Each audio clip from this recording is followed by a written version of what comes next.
Porsche објави дека новата V6 верзија на компактниот и најпродаван модел на марката Macan S веќе може да се нарача, а базната цена е утврдена на 64.000 евра за територијата на Германија. Porsche Macan S е опремен со ново развиен 3-литарски 6-цилиндричен турбомотор во V облик, кој е во состојба да генерира максимална мокност од 354 конски сили и максимален вртежен момент од 480 Нм, што представува зголемување од 14 конски сили и 20 Нм во споредба со претходната верзија на моделот. Како дополнителна опрема за Macan S од Porsche нудат Sport Chrono пакет со кој автомобилот е во состојба да се забрза од 0 до 100 км/ч за 5,1 секунда и да развие максимална брзина на движење од 254 км/ч. Исто така, како опција за Macan S се нуди, а дебитираше кај 911, спортскиот волан GT, во кој е интегриран и дополнителен прекинувач за индивидуални режими на однесување на возилото.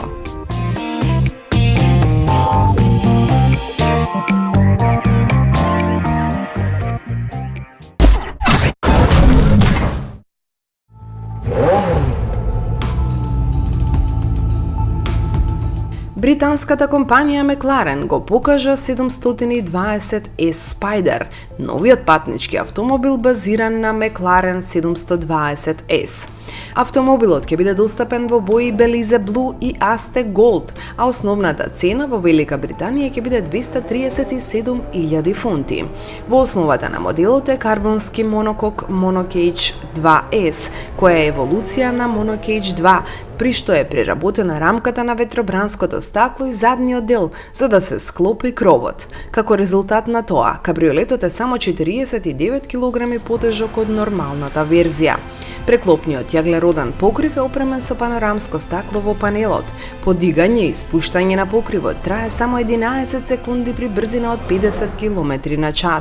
Аеродинамиката на моделот е внимателно конструирана така што во кабината нема турбуленции при отворен покрив, а при затворен не се попречува протокот на воздухот да влегува во моторот.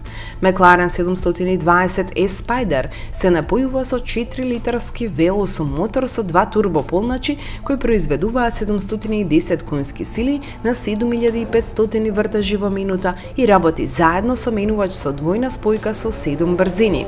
Како резултат на тоа, 720S Spider има сооднос мокност тежина од 533 конски сили на тон. Од компанијата тврдат дека Spider ќе забрзува од место до 100 км/ч за 2,9 секунди, а до 200 км/ч за 7,9 секунди. Највисоката брзина со подигнат покрив е 340 км/ч, а со спуштен 325 км/ч.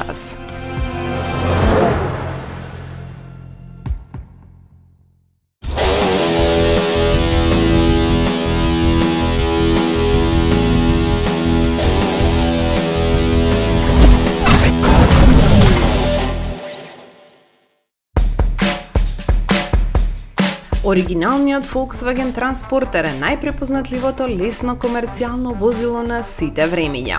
Со премиерата на концептот ID Buzz Cargo, компанијата ни покажува како електричниот погон може да биде целосно преработен и подготвен да го смени светот на лесни комерцијални возила. Ако се земе предвид дека помеѓу 2005 и 2015 година глобалниот број на испорачани пратки во светот се зголемил за 128%, употребата на возила со погон на електрична енергија на кратки и средни дистанци е сосема логичен чекор. Потенцијалот кој го поседуваат овие возила би помогнал да се анулира стапката на CO2 во атмосферата, а воедно би се намалиле и оперативните трошоци на услугите за испорака, со што го прават целиот процес многу поефикасен отколку досега. Затоа, ваквиот тип на возила има потенцијал да ја донесе револуцијата во испорака на пратката. Верзијата Cargo располага со исклучително голем радиус на движење. Во зависност од големината на батеријата, може да измине од 320 до 550 км со едно полнење, измерено според новиот VLTP циклус.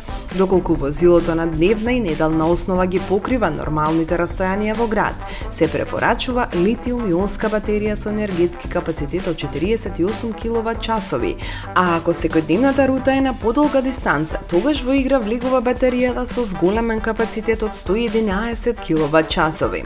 Volkswagen ја комбинира батеријата во ID Buzz Cargo со електричен мотор од 200 конски сили, едно брзински менувач и погон на задните тркала. Меѓутоа, системот за погон на сите тркала, како оној што е имплементиран во патничката верзија на ID Buzz, стои како опција за вградување и кај Cargo моделот во иднина со едноставно додавање на дополнителен електричен мотор на предниот дел на возилото.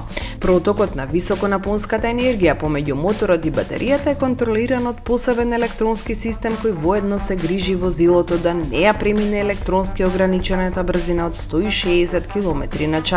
Батеријата од 111 киловат-часови во ID Buzz Cargo може да се наполни до 80% за 30 минути преку брз полнач од 150 киловати.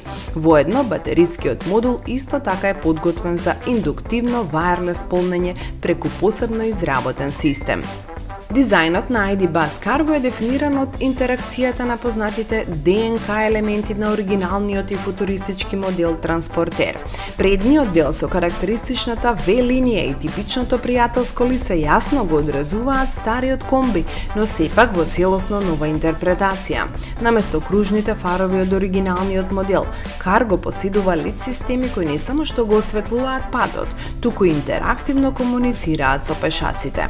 Надворешно, Cargo е различен од ID Buzz не само по своите зголемени габарити, туку и со имплементација на соларен покрив, кој има фотоволтаичен систем што генерира енергија која може да го продолжи радиусот на движење за дополнителни 15 километри. Cargo се разликува и по волуменот наменет за транспорт, благодарение на компактниот електричен мотор кој е поставен на задната оска. Се создава простор од 7 кубни метри до кој се доаѓа преку големите задни врати, доколку пратката се мери по тежина, максималната носивост изнесува 1760 килограми.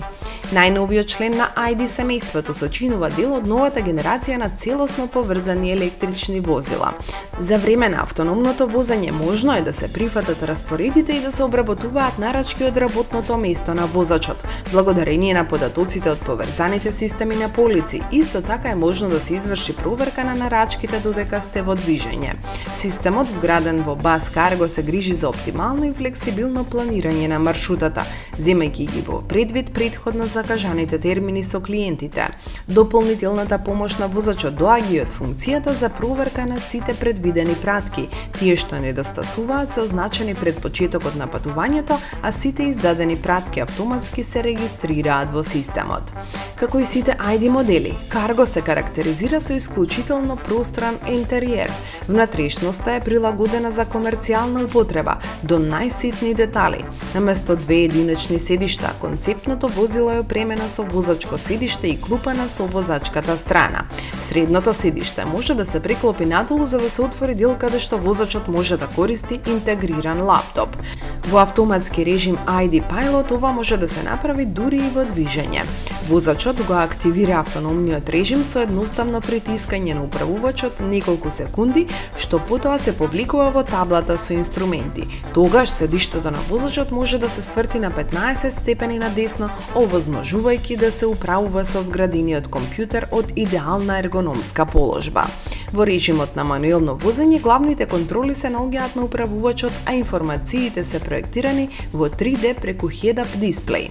Ретровизорите стануваат дел од минатото. Нив ги менуваат камери што прикажуваат слики на малите странично поставени екрани во кабината, а на централниот дисплеј се прикажуваат информации од инфозабавниот систем и параметрите на клима уредот. Сериската верзија на моделот ID Buzz Cargo се очекува да ја доживее својата официјална премиера најдоцна за 3 години, и тоа во повеќе изведби на каросеријата и опременост според потребите на компаниите за комерцијална употреба.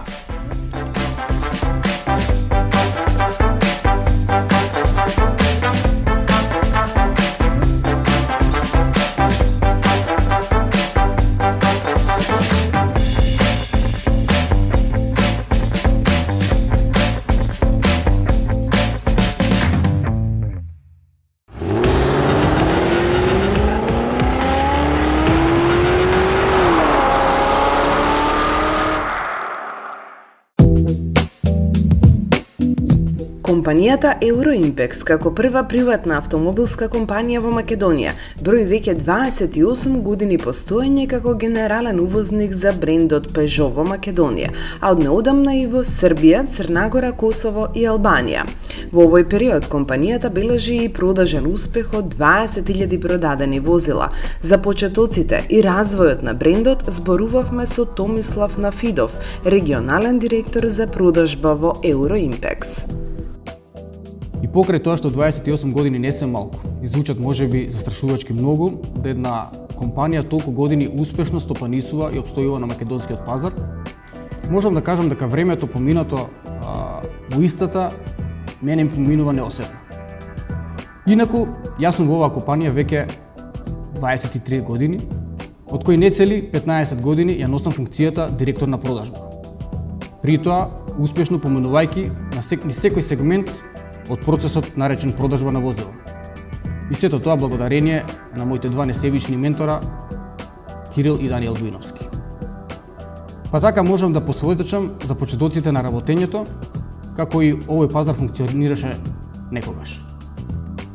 Сосема неблагодарно е да се направи споредба со тогашното време на продажбата на возила и ова сега, бидејќи ако се навратиме наназад, во тоа време постоја и саеми за автомобили. Стандардот, како и бројот на потрошувачите со поголема куповна моќ, беше поголем. И она најважното, увозот на користените возила беше во неспоредливо помал обем. Не се ни размислуваше многу во таа насока. Само како илустрација на ова, ќе кажам дека во 2008 година увозот на нови возила во Македонија изнесуваше нешто повеќе од 17.000, додека увозот на користени возила едва ја достигнуваше бројката од 2000 возила. За 10 години подоцна, тоест од 2018 година, увозот на нови возила изнесува не цели 5000, а увозот на користени возила 30.000 возила. Не се. Кога ќе се навратам на историјата, со радост и задоволство се присеќам на легендарниот модел на Peugeot, моделот Peugeot 206. Како и на рекламата со индиецот и слонот. За тоа време моделот 206 не само кај нас, туку и на глобално ниво оствари навистина рекордна продажба и масовна побарувачка. Во тоа време се чекаше со месеци да се купи моделот Peugeot 206. Каде што на купувачот не му беше ни битно дали е бензин или дизел, дали купува бела или црвена боја, едноставно беше важно да ја купи 206. Но за жал, условите се промени, како и целосната стратегија на брендот, а аналогно на тоа се промени и внатрешното функционирање на нашата компанија. Покрај целата реконструкција на пазарот и нашето работење регионално, со сигурност можам да кажам дека и трендот на продавање на возила на Euroimpex не е опаднат. И самите бројки може да посведочат за овој факт. Инаку се гордеам со фактот дека Euroimpex во своето 28 годишни постоење, токму оваа 2018 година, успеа да ја заокружи бројката од 20.000 продадени возила. И да, не застануваме тука. Продолжуваме и понатаму. Од овие 20.000 возила, претпоставувам, не е тешко да се одгонетне кој е најпродаван Peugeot модел. Тоа е легендарниот Peugeot 206, со продадени 4210 возила. По него веднаш е моделот Peugeot Partner, со продадени 3186 возила. На трето место е Peugeot Boxerот, за некој изненадување, за некој не, со продадени преку 1500 возила и така натаму. Од овие бројки произлегува фактот за нашата голема застапеност во продажбата на комерцијалните возила на пазарот. А за трендот за кој што претходно говорев е следниот. Видете, 10.000 возила сме продале во Македонија во период од 12 години, од 1994 до 2006. 10.000 возила сме продале исто така во период од 12 години, од 2007 па до крајот на 2018 година. Следните 10.000 возила ќе ги продадаме во многу пократок период. Сигурен сум во тоа. Ако гледаме статистички, повторно се потврдува дека брендот Peugeot има така наречен бета коефициент. Тоест, кога пазарот паѓа, брендот паѓа драстично повеќе. А кога пазарот е во подем, коефициентот на пораст на брендот е поголем од порастот на пазарот. Професионалците на принципалот работат на секое поле за да добијат производ со бескомпромисен квалитет. Кога имаме производ кој ги задоволува сите барања на клиентот, успехот е неизбежен. И секако, дека за ваков успех стојат детални предвидувања и истражување на пазарот, но и на потрошувачот, како најголем фактор за бројката на продадени возила. Брендот Peugeot секогаш нудел производ кој ги задоволува сите типови на потрошувачи. А во изминатите 4 години, брендот ја менува стратегијата и произведува возила кои се движат и кон премиум класата. Денешниот клиент е целосно променет. Како прво има многобројни барања и е без многу време на располагање, па сака времето поминато во своето возило да биде време со уживање и удобност при патувањето, а при тоа да се чувствува целосно безбедно. Согледувајќи ги овие потреби и барања на купувачите, брендот ги создава SUV моделите. Во моментот застапуваме 5 различни пазари. Велам различни затоа што и покрај тоа што менталитетот на потрошувачот е сличен, посебно кога ги споредуваме Македонија и Србија, реалноста е дека станува збор за два различни големини на секој пазар поединечно.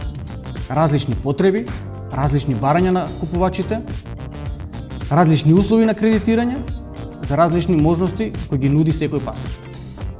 Еве, на пример, во Србија, како најголем пазар во регионот, се бараат возила со повисоко ниво на опременост, без разлика на сегментот. Во Албанија и Косово превладуваат барањата за возила со автоматски менувачи и дизел мотори. Додека пак во Македонија, кога веќе ги спомнавме автоматските менувачи, се уште не се толку актуелни. Во Македонија превладуваат барањата за мануелен менувач. Сите возила од Peugeot гамата носат ДНК на брендот. Кодот е впишан и во еднеситните детали. Квалитет без компромис е мотото на брендот. Peugeot имплементира најнова технологија, нови поекономични мотори со ниска потрошувачка и ниска емисија на CO2. Гамата има софистициран дизајн, употребени се материјали со врвен квалитет и возилата имаат прецизна и префинета завршна обработка. Конкретно таа цел е постигната со новиот Peugeot 508.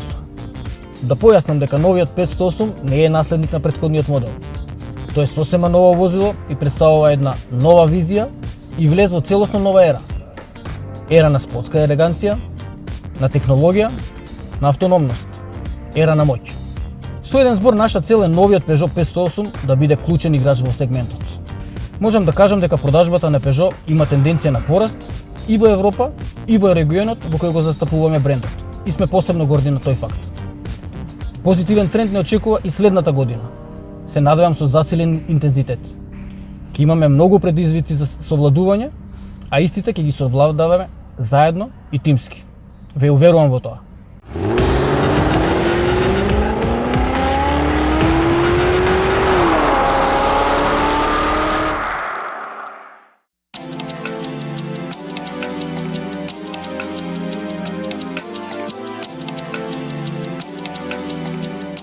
На сајмот CES, кој ќе се одржи од 8 до 11 јануари 2019 година во Лас Вегас, Honda ќе ги презентира новите технологии кои имаат за цел да ги подобрат животите на луѓето.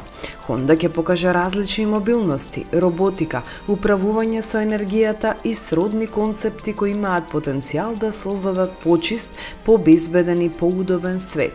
Компанијата ќе представи демонстрации поврзани со автомобилските услуги во целосно новиот Honda Passport и ќе покаже за прв пат вистински офроуд тест на Honda Autonomous Work Vehicle, возило во нова категорија создадена врз основа на соништата на инженерите на Honda.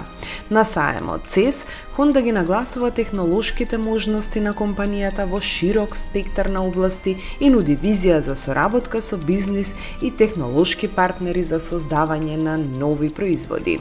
Дел од презентациите ќе биде автономно работно возило кое е автономно и кое веќе е тестирано во реално време. Ова е прототип прототип на теренските возила на Honda, кој е комбинација на ATV и новите автономни технологии. Тоа е развиено од Honda R&D Америка за да обезбеди ефикасност и зголемена безбедност за јавни, комерцијални и кориснички предпријатија, како што се градежништвото, земјоделството, пребарување, спасување и гаснење. Автономното работно возило се базира на докажаната ATV шасија на Honda, која има 30 годишна историја на пристап до тешко достапни места со својот цврст систем за погон на 4 тркала. Safe Swarm е концепт кој го демонстрира сонот на Honda да реализира безкомпромисно општество преку безбедно и непречено движење на возилата, користејќи технологии за поврзување и меѓусебно комуницирање. Инспирирани од природата, Safe Swarm има цел да им овозможи на возилата безжично да комуницираат и да се движат непречено и ефикасно без судир, со искористување на технологијата Vehicle to Everything. V2X Honda Safe Swarm овозможува на автомобилите да комуницираат со околните автомобили и да споделуваат клучни информации како локација и брзина. Со овие информации, заедно со сензорот на возилото, возачот или автоматските системи можат да утврдат најбезбедниот начин на действување при спојување со сообраќајот или избегнување на транспортната опасност. На темата Vehicle to Grid или безжично возило до мрежата, Honda ќе дебитира со својот двонасочен систем за управување со електрична енергија V2G, кој има потенцијал да го намали CO2 нивото и да создаде нова вредност за потрошувачите. Зголемената популарност на електричните возила има потенцијал да ја оптоварува енергетската мрежа, што доведува до зголемена употреба на необновливи извори на енергија за да се задоволи побарувачката.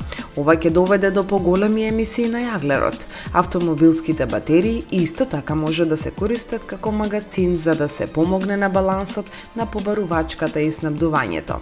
Така, собствениците на Honda EV ќе можат да учествуваат во програмата V2G и да добијат компензација од операторите на комунални услуги кои имаат корист од употребата на Honda EV за балансирање на енергетските резерви. За разлика од полнењето со обичен кабел, системот овозможува безконтактно товарење и растоварење на електрична енергија преку паркирање на рампа за полнење.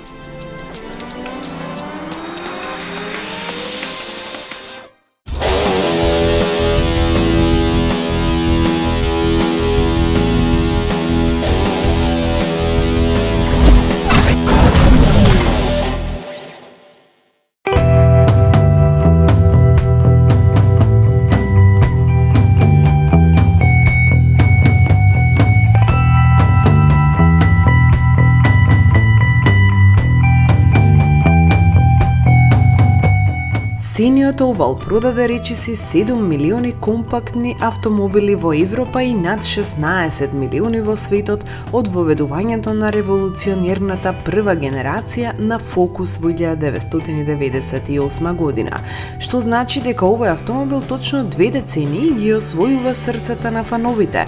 Од таа причина, компанијата Ford одлучи за неговиот 20-ти роден ден да понуди нова, свежа интерпретација на компактниот бестселер. Проектиран од нула, целосно новиот Ford Focus воведува нова ера во технологијата, удобноста, просторот и уживањето при возењето, несвојствено за класата на компактни автомобили. При креирањето на новата генерација на Focus, тимот задолжен за неговото развивање посветил многу внимание и време на проектот, така што разликите со своите претходници се веднаш воочливи. Слушајќи ги барањата на клиентите, четвртата генерација на Focus е развиена од корен, се со цел да обезбеди најинспиративно, интуитивно и несекојдневно задоволство за возачите и искуство за патниците, во споредба со кој да е друг компактен семеен автомобил на пазарот. Новата генерација со себе носи и нова филозофија на дизајнот, со фокус на клиентот. Истиот комбинира емоционален надворешен стил со водечка во класата аеродинамика, а воедно нуди простран интериер во комбинација со високо квалитетни материјали и изработка во кабината. Карактеристичната нова силуета се постигнува главно преку симнување на А носачот поназад со избалансирана пропорционалност во средишниот дел, како и облините на С носачот поставен веднаш над задните тркала. Како резултат на тоа се добива поиздолжен поклопец на мотор и помасивен преден браник во комбинација со изразеното намалување на рабовите на средната линија, па компактот изгледа помоќен и поелегантен, а не недостасува и спортскиот карактер на возилото.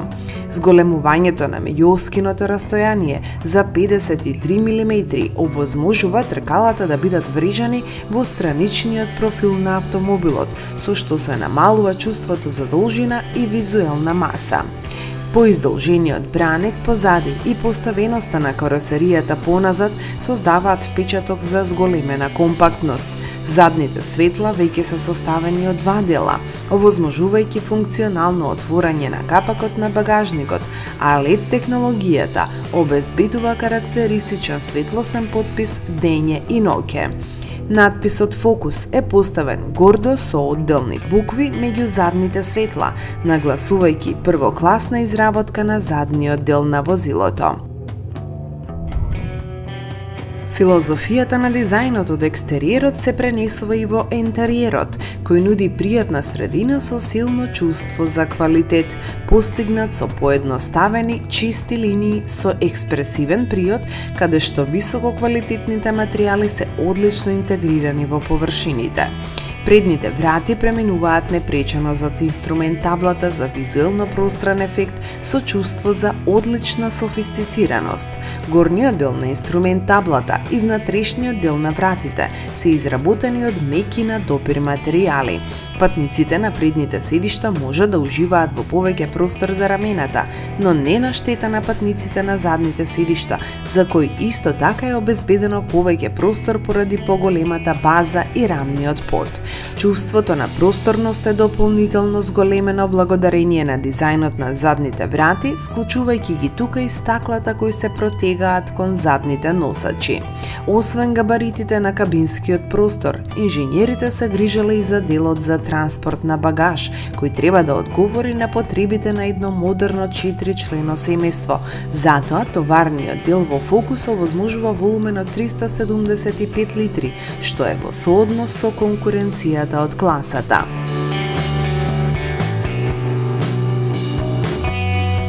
Модерното живење значи и целосна поврзаност на паметните телефони и автомобилот. Затоа, Bluetooth конекцијата доаѓа како стандарден дел за спојување со системот за комуникација и забава од последната генерација наречен Sync 3. Управувањето се одвива преку 8-инчен колор екран осетлив на допир, кој е компатибилен со оперативните системи на Apple CarPlay и Android Auto. Аудио системот им дозволува на патниците да извлечат максимум од музиката, затоа што е калибриран специјално за верзиите на Фокус со 5 врати, со цел да се овозможи едно од најдобрите доживувања во било кој автомобил, особено за компактен хетчбек. Фокус воведува поширок спектар на напредни функции од било кој друг автомобил на Ford досега.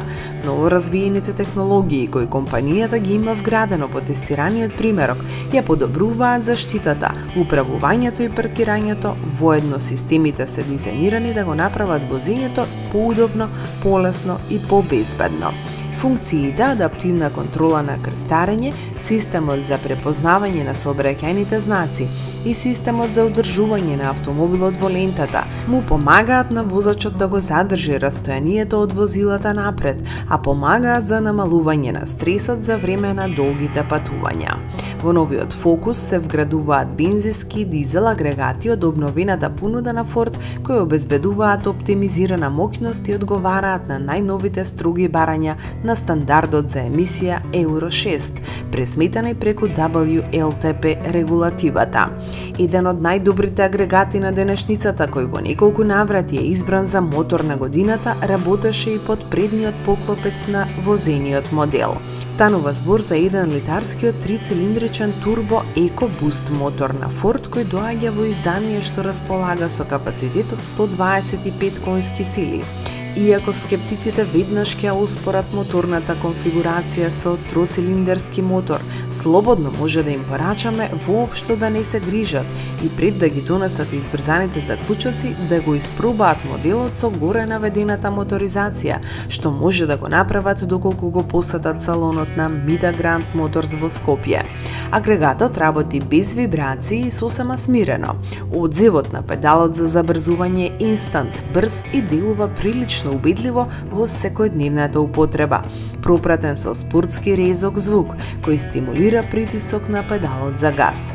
Економичноста на горивото и ниската емисија се подобрени за цели 10% со помош на првиот во индустријата систем за деактивирање на еден од цилиндрите. Што се однесува до перформансите, оваа прилично интересна изведба докажува дека и со ваков тип на агрегат се достигнуваат посакувани перформанси. Забрзувањето од место на мирување до 100 км на час трае точно 10 секунди, додека за тоа време стрелката на брзиномитерот се искачува кон максималните 200 км на час.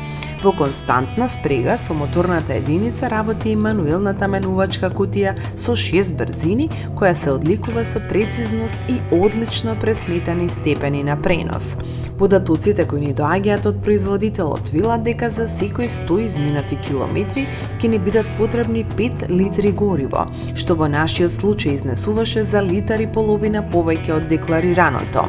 Возните карактеристики се како и секогаш на самиот врв на класата. Токму од таа причина, Ford Focus секогаш се зема како репер кога станува збор за возните особини и управливоста на конкурентските модели од класата. Новата генерација на Focus е првиот глобален автомобил базиран на новата C2 платформа на Ford, од кој во иднина ќе произлезе цела лепеза на нови модели. Со оглед на богатиот стандарден пакет на опрема во титаниум бизнис нивото и големиот број на дополнителни безбедносни системи, како и перформансите со кои располага автомобилот, цената на чинење од 23.900 евра за конкретниот модел се смета за сосема прифатлива понуда.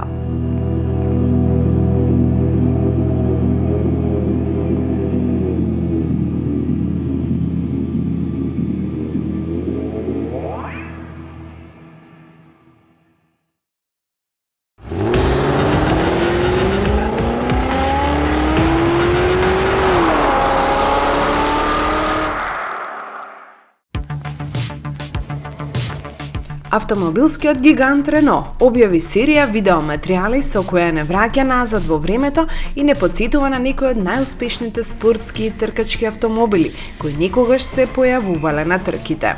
Времепловот почнува со автомобилите од Рено Рели и автомобилите кои се имаат надпреварувано во овој спорт. Рено не потсетува на успесите на иконата не само за брендот, но и за спортот воопшто. Рено 17 и Рено 5 Maxi Turbo.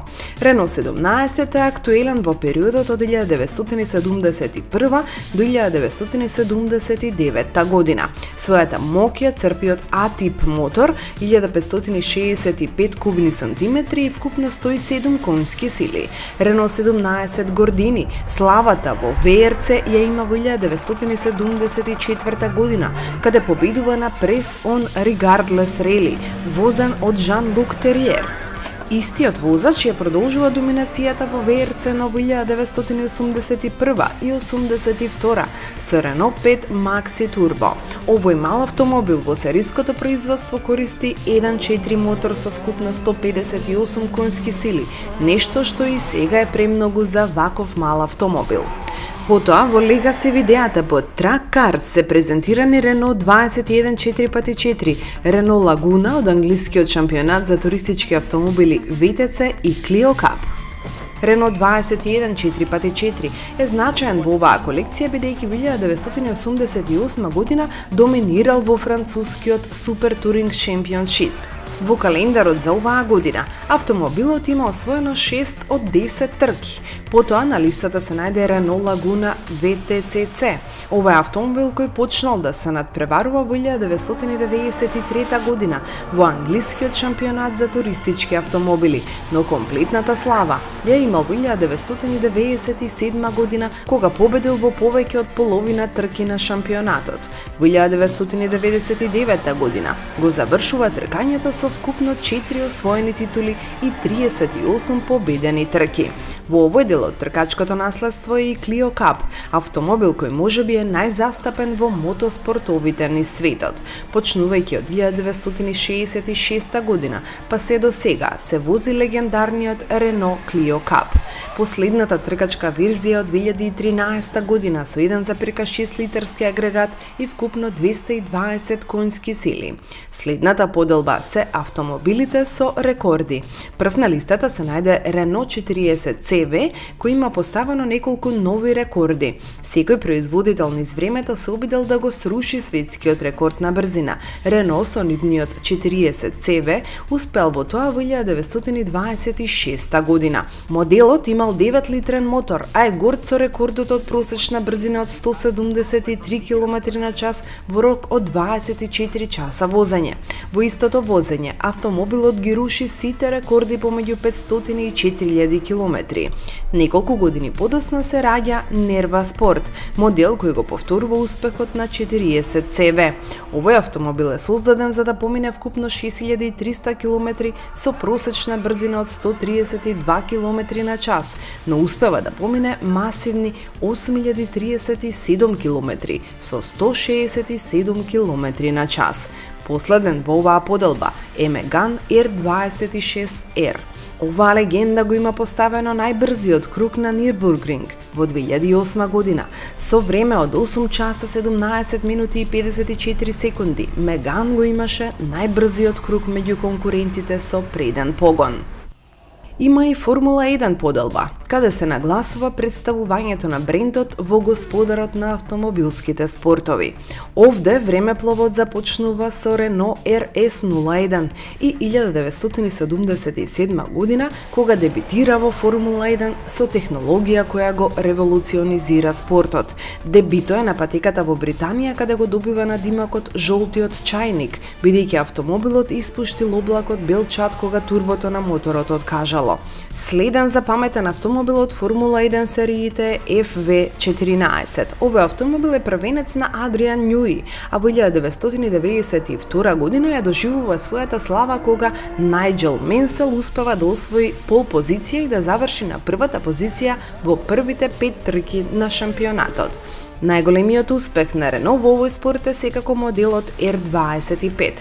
Во 2005 година Физикела и Алонсо успеа да го донесат на врвот на табелата Рено и тоа пред Мекларен, Мерцедес и Ферари. Истата година шампион со овој автомобил беше и Алонсо. Последната поделба на наследството на Рено е делот за спортски автомобили. Овде е сместена иконата Рено 8 Гордини, која во своето време го имала најдобриот сооднос помеѓу тежината, цената и перформансите. Во првата година кога се појавува овој автомобил, достигнува неверојатна брзина од 175 км на час, а со тоа ги освојува симпатиите кај многу клиенти. Потоа тука е Renault Clio Williams. Овој автомобил е верзија на Clio со која Renault ја прославува победата во Формула 1 шампионатот, каде соработува со Williams. Моделот е уникатен по плавата боја и златните филни.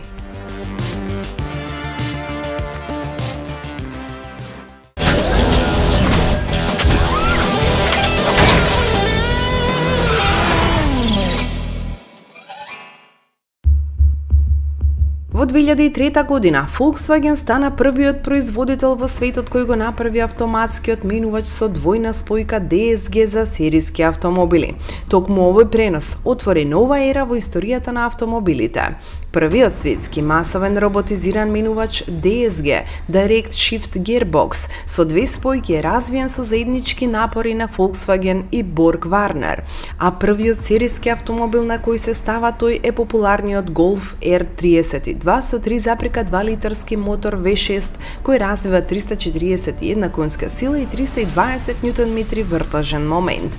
Кутијата со 6 брзини беше достапна за R32 како опција и со неа автомобилот забрзуваше побрзо отколку со механичките брзини, а развивањето на 100 км на час од место трае 6,4 секунди. Разликата доаѓа од роботот кој, благодарение на својата конструкција, префрла побрзо од човекот. Кај овој тип трансмисија, секоја наредна брзина автоматски се вклучува, но не во процесот на префрлување, па затоа се нарекува преселективна. Прво се отвора едниот конектор и речиси истовремено се затвора втор. Предноста на оваа технологија е тоа што благодарение на брзото менување практично не се прекинува протокот на силата на моторот, што исто така помага за забрзувањето. Во моментов, Volkswagen нуди менувачи со 6 и 7 степен роботски DSG за вртежен момент до 250 Нм, 400 Нм, 420 Нм и 550 Нм. Има и 6 брзински хибриден DSG менувач со вграден во неа електромотор за моделите Golf GTE и Passat GTE.